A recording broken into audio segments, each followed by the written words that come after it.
નમસ્કાર દર્શક મિત્રો, આપ જે છો SKS ન્યૂઝ 24 સમાચારની વાત કરીએ તો રાજુલાના વાવેરા રોડ નજીક વાડી વિસ્તારમાં બે મહાકાય અજગર નીકળ્યા। બિપિનભાઈ લહેરીની વાડીમાંથી બે મહાકાય અજગર દેખાયા। અજગર નીકળતા અફરાતફરીનો માહોલ સર્જાયો। સ્થાનિકોએ રાજુલા RFO વેગડાને જાણ કરતા તાત્કાલિક રેસ્ક્યુ ટીમ ઘટના સ્થળે પહોંચી। રેસ્ક્યુ ટીમ દ્વારા બંને મહાકાય અજગરનું રેસ્ક્યુ કરી જંગલ તરફ મુક્ત કર્યા। રાજુલા વન વિભાગ ટીમની કામગીરી બદલ આગેવાનોએ બિરદાવી। SKS news 24 Rajula.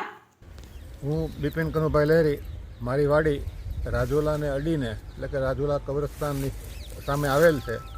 ત્યાં મારા આ ખેડૂતનો ફોન આવ્યો કે આપણી વાડીમાં અજગર આવેલ છે। એટલે મેં વિપુલભાઈ લહેરીને જાણ કરી, એવો જંગલ ખાતાને જાણ કરી। જંગલ ખાતાની રેસ્ક્યુ ટીમ તરત જ વાડી આવી અને અજગરની શોધખોળ કરતાં એકને બદલે બે નર અને માદા બંને અહીંથી મળેલ છે, જે એ લોકોએ રેસ્ક્યુ કરી અને જંગલમાં છોડવા માટે લઈ ગયા છે। અને જંગલ ખાતાએ એકદમ તાત્કાલિક આવી અને અહીંયા રેસ્ક્યુ કર્યું છે, તે બદલ જંગલ ખાતાનો પણ આભારી છું।